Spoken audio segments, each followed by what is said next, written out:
So I went to this plein air competition and I got to paint with a lot of cool artists in a really cool place. And I got to use my watercolor markers and pencils, and I painted on a watercolor canvas panel. Did I think I was actually going to win the competition? Probably not, but I had a lot of fun doing it, and I'm going to show you how I did it here. That light post struck me as a little odd in this garden, so I decided to make it a focal point.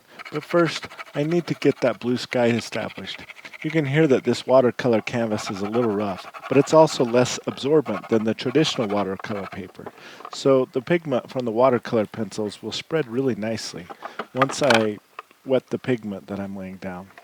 I want the sky to be quite smooth, and I want the top of the sky to be darker than it is at the horizon. So I'm starting with a lighter blue down low, and I turned the painting upside down so I wouldn't worry about the drips, and I wanted to keep that horizon line crisp.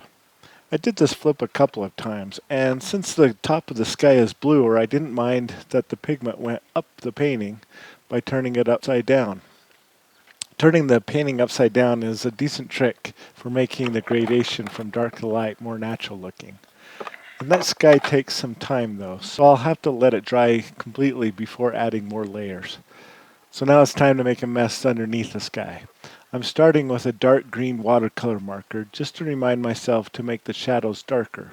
You probably wouldn't believe that a painting that starts out like this would end up looking good at all. But I've been doing this long enough to know that for me, the early stages are just for establishing big shapes, basic values, and color harmony. I used to get discouraged that my sketches looked so bad when I started. Then I started to realize that they all do. But that just means I have to spend more time on it. It takes time to draw and paint. And unfortunately, I knew I didn't have much time today. The competition had a strict time limit of 3 hours. That sounds like a lot of time, but it goes so fast. So my first tip for painting at a plein air competition is set up fast and get to work. If you know your materials well enough because you've been practicing with them, you should know which areas you can hustle through. For me, that is the underpainting. I know that I'll have a lot of layers to this painting, and there are a lot of greens in this scene.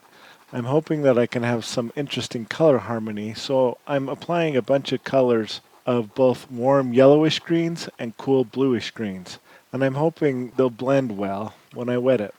And I'm sure they will, because I've been practicing a lot with these. When I established the basic competition, I used a graphite pencil, and now I'm just getting the big blocks of colors for the big shapes. Details can come later. I'm trying to pay attention to where the darker shadows and the brighter highlights will be, though, and I try to establish those darker areas first. That is what that marker was good for.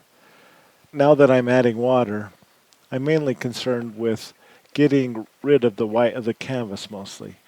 In traditional watercolors, this would probably be the most closely the same thing as the initial washes of color. I'm using a small hog's hair brush. It's a pretty stiff and bristly brush. Usually they're used in oil painting, not watercolor. But I'm using it for a couple of reasons. One is that this brush doesn't hold a lot of water. I like that because I want to maintain a lot of texture in this, and it's almost like I'm scrubbing the water and the pigment together.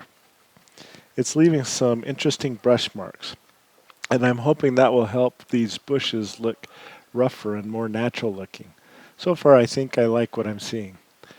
This is just the first layer, and I'm hoping the colors I add here will peek through the colors I'll be adding on top later. Subsequent layers will bring in more details. But since I'm still trying to keep pace with the amount of time I have here, I'm also reminding myself to simplify. And that's tip number 2, simplify. Simplifying what you are painting outdoors is important whether you're in a hurry or not. Part of that is because the light is changing so much. The sun moves across the sky a long ways in 3 hours. So establishing the basic look and feel of the scene is a simple way to help things stay manageable as the light and shadows change. I didn't do a great job with the camera work today. I was so worried about finishing the painting that I sometimes forgot that I was also shooting video. So even though I've practiced making videos a lot, I still have a lot of things to learn. But I also needed to take a break from the painting, so I took a walk around the gardens and checked out how the other paintings were doing. It's a beautiful place. You're so good. Thank you. And there were a lot of people to be inspired by. And overall, it was a really enjoyable experience. But I didn't spend a lot of time talking because I needed to get back to my painting. So, tip number 3 is to remember to take some breaks. Relax and remember to have fun. Even though I was pretty focused on the painting, it was good to meet some new artists and see how they were coming along.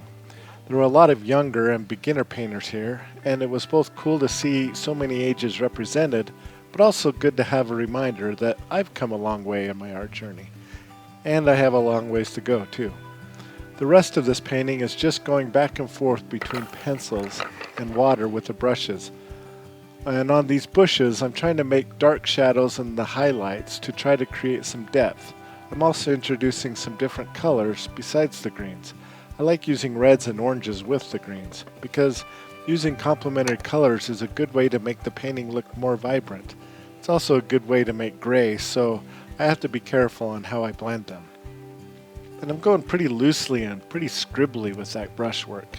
This gives the impression of the individual leaves without actually drawing each leaf. The highlights on the top side of the bushes will contrast well with the shadows down low, which is a continued attempt to make this look less flat. Those cactus looking things are actually yucca trees, also known as Joshua trees.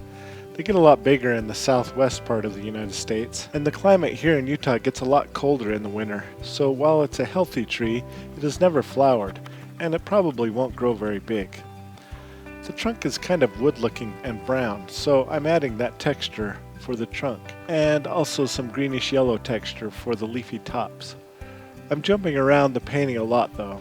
I like to build up the entire painting as I go, rather than starting at the top and working down the painting in a very detailed way like a printer would. I like to work more holistically. I like to work in layers as you've seen, but I also like to work on all of the shapes in the painting equally.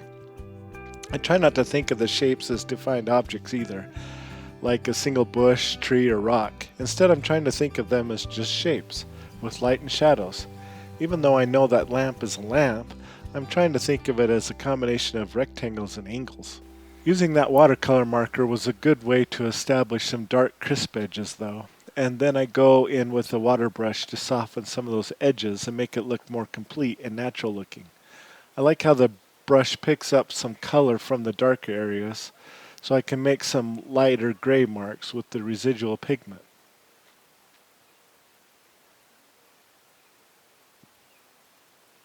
Watercolor marker is good for darker pigments, and a white Posca pen, which is an acrylic paint marker, is a good way to reintroduce some of the light highlights in a precise way. The paint will dry really quickly, and I'll be able to paint over it easily with the pencils to make the bright white a lighter yellow. Then I'll also use the pencils to add some darker lines to give the tree some more detailed leaves. This is a pretty decent way to get some precise marks.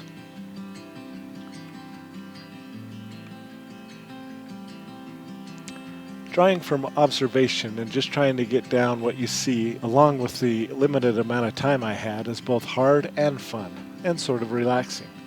It's a good way to get into the zone, and you can see here that I'm just going back and forth, trying to capture what I'm seeing.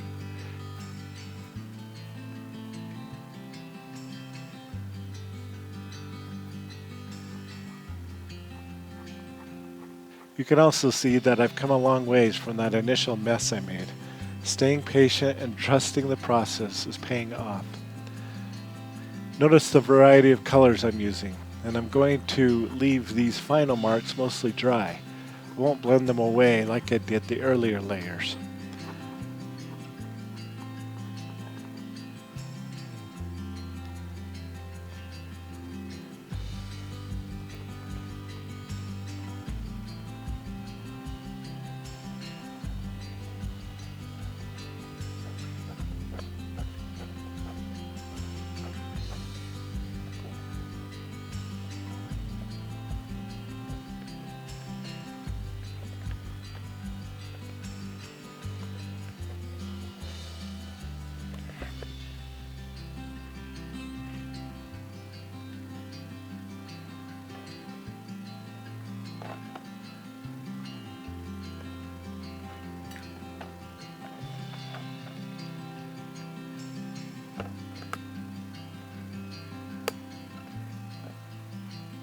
except I'm using a small brush that will help soften some of the edges the marks made, especially in the distance. That will help with adding depth as well. Softer lines and edges tend to appear to be further back in a painting, and crisper, darker lines tend to appear in the foreground. I'm starting to like what I see, which is good, because I'm nearing the cutoff time. And to be honest, I feel like I'm in a race at this point. I can see people wrapping up and framing their pictures for the final judging, but I can also see so much I want to change and fix. I still feel like I need some finishing touches, especially on these rocks in the foreground.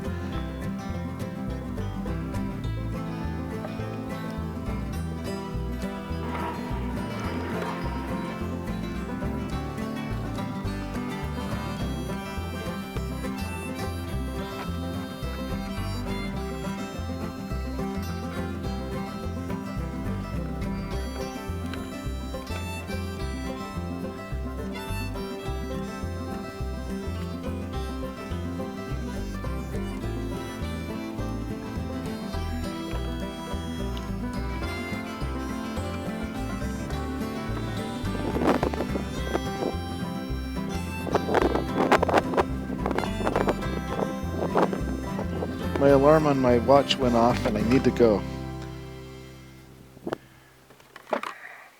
And just like that, it ended. All of the art was lined up and they judged it. I wasn't picked as a winner, but all of the art was chosen to hang at a local senior center. And here it is, proudly hanging in the cafeteria. Perfect. Thanks for exploring art with me. I hope to see you in the next video. Please subscribe if you haven't.